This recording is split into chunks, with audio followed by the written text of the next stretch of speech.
This podcast is supported by Progressive, a leader in RV insurance. RVs are for sharing adventures with family, friends, and even your pets. So if you bring your cats and dogs along for the ride, you'll want Progressive RV insurance. They protect your cats and dogs like family by offering up to $1,000 in optional coverage for vet bills in case of an RV accident, making it a great companion for the responsible pet owner who loves to travel. See Progressive's other benefits and more when you quote RV insurance at Progressive.com today. Progressive Casualty Insurance Company and Affiliates. Pet injury is an additional coverage and subject to policy terms. The Other Side of Midnight. 77 WNBC. Local Spotlight. Good morrow, everyone. This is The Other Side of Midnight on 77 WABC.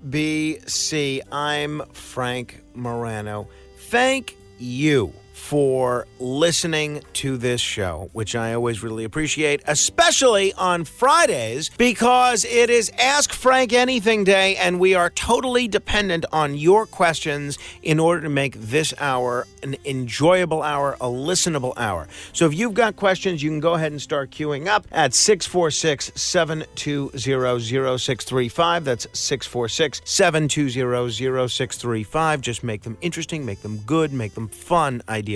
Speaking of fun, it was wonderful to see the New York Liberty get a great ticker tape parade in New York City on Thursday. However, to me, it's a reminder of another parade which we should have had a long time ago, which is long overdue. In my view, it's long past time for New York City to honor our Iraq War veterans and our Afghanistan War veterans with a proper ticker tape parade down Fifth Avenue. When the initial drawdown of U.S. forces was announced back in 2010, politicians, veterans groups, and citizens alike rallied around the idea of a grand parade to welcome these heroes home. Yet, here we are, over a decade later with no parade in sight. It's as if we've forgotten that these men and women risked everything, sacrificing precious time with their families, enduring physical and mental hardships, all to carry out their duty on our behalf.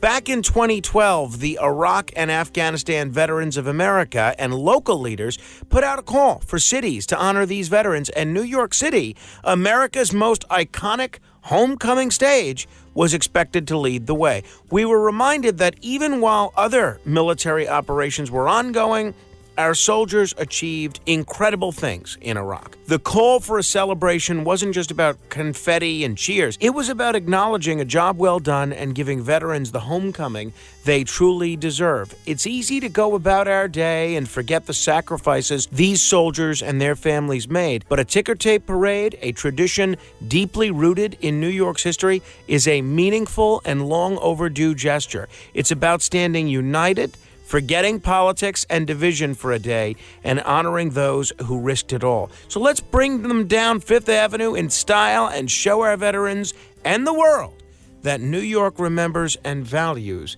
their sacrifice. I think it took about a decade for the Vietnam veterans to get a ticker tape parade. We're already past that for the Iraq War veterans, and now that we're out of Afghanistan, I think those veterans deserve one too. Beam me up! To be continued. Last week was our first playoff game, and my plaque psoriasis was so itchy under all my gear. Sometimes just thinking about scratching could take me out of the moment. And then my doctor told me I could get clearer skin with a pill called Otezla. Otezla apremilast is a prescription medicine used to treat adult patients with plaque psoriasis for whom phototherapy or systemic therapy is appropriate. Otezla can help you get clearer skin after just 4 months. Okay, ready for the next game.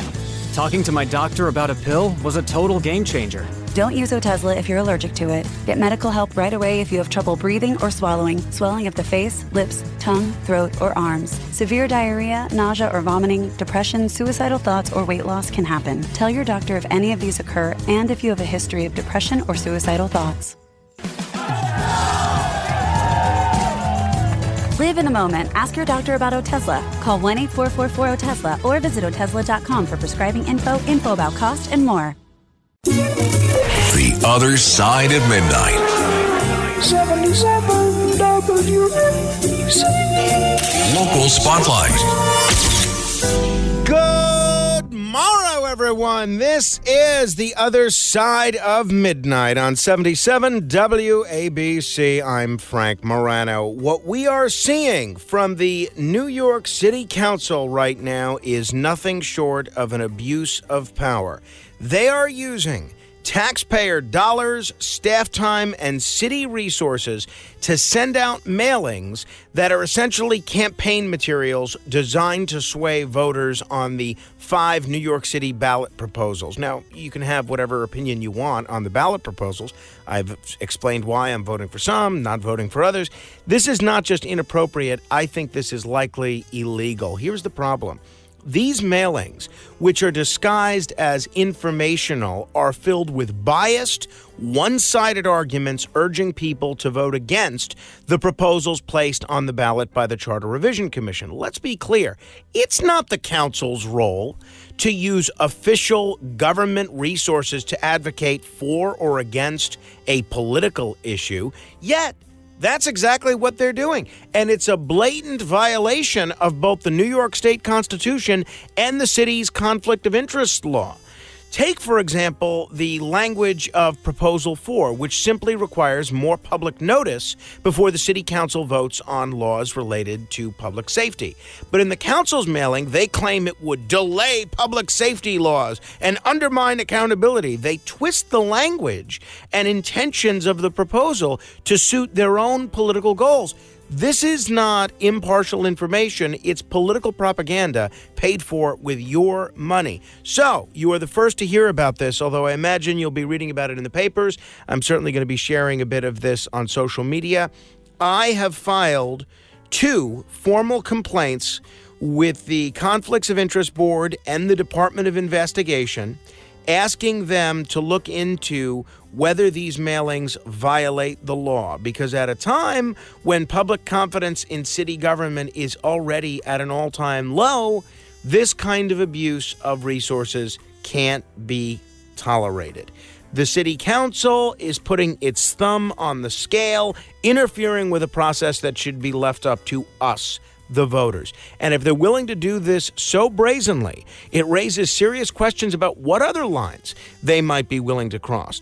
We need accountability, transparency, and a commitment to respecting the public's voice, not electioneering masquerading as government communication. Let's hope the DOI and COIB investigate swiftly and thoroughly because, in my opinion, New Yorkers deserve better than this. Beam me up! To be continued. Choosing a bottled Starbucks Frappuccino drink that's all flavor and just 100 calories? Easy. Choosing between creamy vanilla, double chocolate, and sea salt caramel flavors? A little harder. Try the delicious new Starbucks Frappuccino light drinks. Look for them wherever you buy groceries. Start with Starbucks coffee. The Other Side of Midnight. 77 WABC. Local Spotlight. More red light cameras are coming to a street near you, and let me tell you, this isn't about safety, it's about money. New York City is about to quadruple the number of these ticket-happy devices from 150 intersections to 600. That's a whole lot of flashing lights and fines.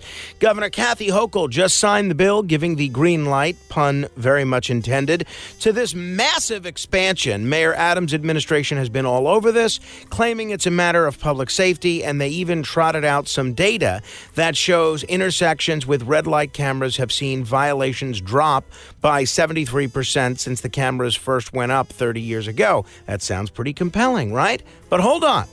Let's not be so quick to give the city a standing ovation. Sure, fewer violations at those intersections sound like a win, but is this really about saving lives, or is it just another cash grab by the city? After all, these cameras don't just catch people running red lights, they rake in the dough. Last year, these cameras brought in a net revenue of $20 million for the city. That's a lot of $50 tickets adding up. And here's the kicker.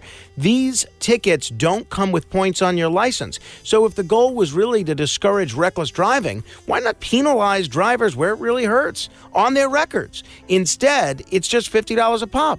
And if you're unlucky enough to be caught on camera, you pay up and move on. It's hard not to see this as a cynical way for the city to reach into your pocket while dressing it up as some sort of public safety initiative. I'm not saying we should encourage people to blow through red lights. That's dangerous, no question. But when the government starts blanketing the city with cameras at intersections, you have to ask, where's the line between public safety and revenue generation? Some of our elected officials have voiced concern. Let's listen to City Councilman David Carr, who spoke out on this issue. Anything that's just a camera-based program is just a money grab. Because at the end of the day, these camera violations don't lead to points on licenses. And points on licenses is what really leads to changes in behavior. Look, there's no doubt we need to make our streets safer, but plastering cameras everywhere feels like overkill. New York City's already one of the most expensive places to live, and now we have to worry about being ticketed every time we drive through an intersection. It seems the city is more interested in our wallets than in our safety. We need real solutions, better road design, more traffic cops, public awareness campaigns, not just more cameras snapping photos of our license plates. In a city where every nickel and dime counts, it's hard not to feel like these red light cameras are just another way to nickel and dime New Yorkers. Beam me up. To be continued. The Other Side at Midnight. 77 WNBC. Local Spotlight. Big news for our listeners under the age of 25, at least those of you that are New Yorkers or visiting New York. Starting mid-December, you can visit the Whitney Museum for free. That's right, no charge for some of the best contemporary art in the world, all in one of the city's most iconic museums. The Whitney has been free for anyone 18 and under for over a decade, but now they're expanding it to include everyone up to 25 years old. This isn't just about cutting young people a break. It's part of a broader push to make the arts more accessible. The Whitney already offers free Friday nights and free second Sundays for everyone. And guess what? It's working. Attendance has doubled during those times, proving that when you make art more available, people show up. And this is great news for young New Yorkers. If you're under 25, this is your chance to take advantage of one of the city's cultural gems without paying a dime. Whether you're a student, a young professional, or just trying to save some money while soaking up creativity, the Whitney's doors are open to you. Even though you still need to reserve a ticket, that small effort is a tiny price to pay for a completely free visit. But while this is a fantastic initiative, I can't help but think, why stop at 25? Shouldn't all New Yorkers have the chance to enjoy their city's art museums without having to cough up $25 to get in the door? After all, art belongs to everyone. Museums like the Met already have a pay-what-you-wish policy for New Yorkers. If they can do it, why not the Whitney and others? Art enriches our lives, fosters creativity, and connects us to our cultural roots. Why should a ticket price be a barrier to that? I get it. Museums need revenue, but think of what it would mean for New York's cultural scene if all residents could just walk into a museum without thinking twice about the cost. You'd get a surge in attendance, sure, but more than that, you'd have a city that's more connected to its art, history, and culture. If making the Whitney free for under 25s is a step in the right direction, then let's keep going. Let's push for a New York where everyone can access art without the limitations of age or income. In the meantime, if you're 25 or younger, enjoy this gift. Grab your free ticket and explore the art that's waiting for you at the Whitney. What do you think? I certainly think it's an idea worth considering. Obviously, it costs a lot of money to live in New York City. It would be nice if there were more things that lower middle class New Yorkers could enjoy for free, or even poor New Yorkers. And the arts, in my view, absolutely fits into that category. So I want to celebrate what the Whitney is doing, but I think we can go a bit further. Beam me up. To be continued. If your brain is at full capacity with to-dos, birthdays, dinner plans, meet Skylight Calendar. It syncs your entire family's schedule onto a sleek digital display, so you focus on important things, like where you left your coffee. Right now, Skylight is offering our listeners $30 off their 15-inch calendars by going to skylightcal.com/talk. Go to skylightcal.com/talk for $30 off your 15-inch calendar. That's SKYLIGHTCAL.com/talk.